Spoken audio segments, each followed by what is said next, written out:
I'm here with my good friend Brad Meltzer. We just came off of a BEA panel where we were talking to thriller writers.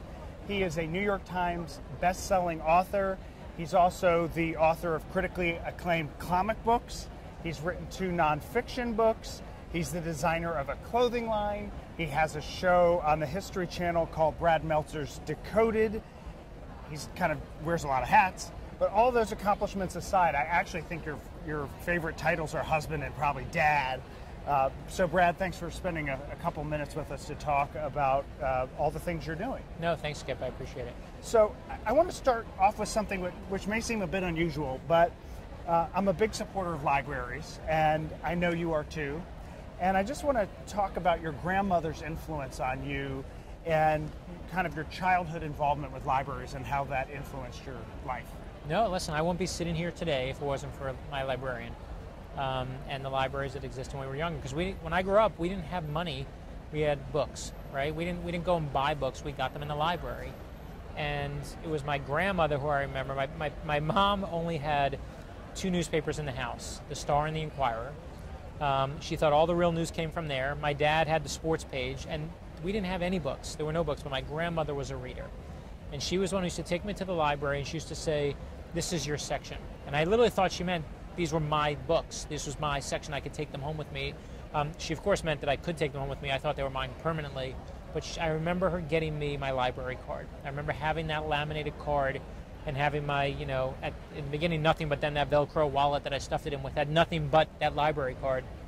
But she changed my life with that card. I mean, that was where I found my, the Judy Blooms of the world, and I found books that I love, but it's where I found Agatha Christie. And Agatha Christie changed my life. She was the one, that thriller writer, the first writer who made me go, oh my gosh, who done it, how they done it, and how are they going to figure it out? And of course, writing thrillers now, that was as big as an impact as I can think of.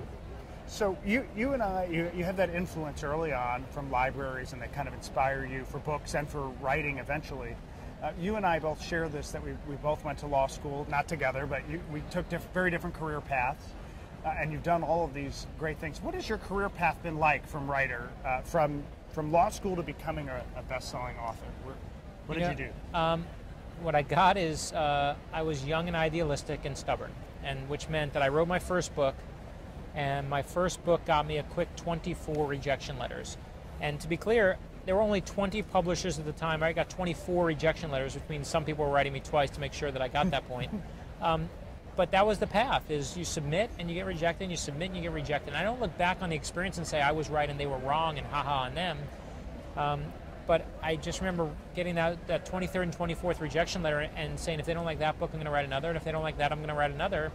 And a week later is when I started the book that became The 10th Justice, my first published book. And I'll be the first to say it, I got lucky, right? I mean, someone said yes to that book. And I think that when I look at it, life is subjective, and all you need is one person to say yes when you want to write a book, right? It's all it comes down to. It's not because you're a genius. It's not because you're the best writer. There are better writers than me who never get their name ever on a book and never get a shot. But I got that one person to say yes, and that's the path. It's just being prepared for that rejection and not letting it stop you. Well, I've read every single one of your books. But the one I haven't read was that one, because I know that you never published it, and it's summer. That's so right. Someday maybe I'll bribe you and get to read I appreciate it. I appreciate it. We moved recently, and I read it. I just opened up the first pages because I was moving the manuscript, and all I do is look at that first book that's never been published. It's still published by Kinko's, but I look at that book and all I see are the mistakes, right? I still love the book. But there's part of you, but I love it, right? Yeah. Interesting. Well, where do you get your ideas? Because they're so varied. Yeah, to me, you just pay attention, right? I mean, some, they can come from a friend. They can come from walking around and seeing someone who just looks a little weird at an event and be like, oh, I can see a character in that person. They have like a recessed chin. It looks like a turtle, and I just make that person becomes alive. And sometimes it's because, you get a letter from someone that tells you something amazing about their job. Like I got a letter from a former president once who said that they read one of the books, and I was like, is your life so boring that you're writing to me? Like, what is it like to be a former president? It must be terrible to know that your life peaked, right? You know that you've done the very best thing you'll ever do in your life, and everything is downhill now. And I was fascinated with that idea, and I built that into the Book of Fate, and that became the book. So to me, it's, whether it's God or whatever you believe in, divine intervention or just dumb luck, it's paying attention to what's around you, and there the ideas are. So is it true that George Herbert Walker Bush shared with you the letter that he left for Clinton? Yeah, he did. You know, it was funny. He actually wrote me a fan letter of all things years ago, saying he liked the books, and I actually was convinced that it was fake, because when I used to work at the Senate Judiciary Committee when I was an intern, right after I got out of when I was in college, we used to take all the stationery for the Judiciary Committee, and I used to write letters to my friends telling them that they were going to be deported. And so I thought it was, I literally thought that this presidential stationery was fake, and it was a friend writing to me, and he actually just wanted an autograph, and I was like, "You're the president, man. You don't need an autograph." And we really struck up a great friendship, and he's just been a great supporter. And he sent me the letter when every president leaves office. They leave a little note in the desk for the president after them. So Reagan left one for Bush, and Bush left one for Clinton, and Clinton for W, and so on and so forth to Obama. And it's the greatest secret tradition of the modern presidency. And I asked Bush about it, and he actually sent me the letter that he'd never shown anyone before. Wow. And I just love that gets to be part of my job. That's awesome. That's awesome. How long does it take you to write one of your books? It takes me, listen, I should pump out a book every year, right? That's what I should do. But if I did, they would be crap. They would be that person who just churns them out year after year. And God bless the guys who do it well. So many do it well. But you know which ones do it, and it just turns eventually into crap. And to me, it takes me 2 years to write a book, because I got to do the research, and I got to try my best to get as much as I can right. And that just takes extra time. So I'd rather put out the quality than put out the quantity. Well, how about, let's just turn to something else. You wrote these 2 beautiful books that are very inspirational, filled with people from history, heroes for my son, heroes for my daughter, and a lot of graphics, pictures, but you've accompanied that with some beautiful words. Was that different in that writing process, and what inspired you to do that, which is so different than what you've been known for? Yeah, no, the truth is you have to do what you love. I mean, I'm an idiot for doing those books, right? They're going to sell less.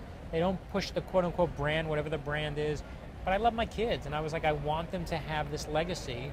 And I started those books on the days that they were born. On the night I was born, my dad got a bottle of champagne and said, I'm going to open this champagne when my son gets married. And I don't care about champagne, but I care about books. And so I said, I'm going to write a book that lasts their whole lives. And that was the book I decided to write.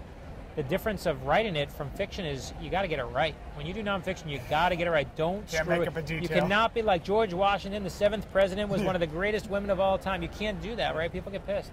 So you do have to get it right. You cannot say George Washington is the 7th president. No. How about your show, Decoded? Where did that come from? And just take us inside that for a second. Yeah, that was just great dumb luck. I wish I could say like, oh, I had this great idea and then I made it happen. I didn't. The head of the History Channel read my novel, The Book of Fate, and said it was about the Freemasons and the secret codes that Thomas Jefferson used to use when he was president. And he said, we should do a show like this. And they came to me and said, do you have ideas for these shows? And I said, I actually have a lot of them, because I collect these ideas. And so again, I wish I could say that, I came up with this whole thing and it was all my idea, but it was really just very fortunate that I wrote a book called The Book of Fate. If ever there was something I should put the word fate in the title, that was the book to do it with. That was it. Well, it's a great book. I appreciate it. Well, thank you. This has been great. Thanks, Appreciate Skip. talking with you. Appreciate it. Thanks.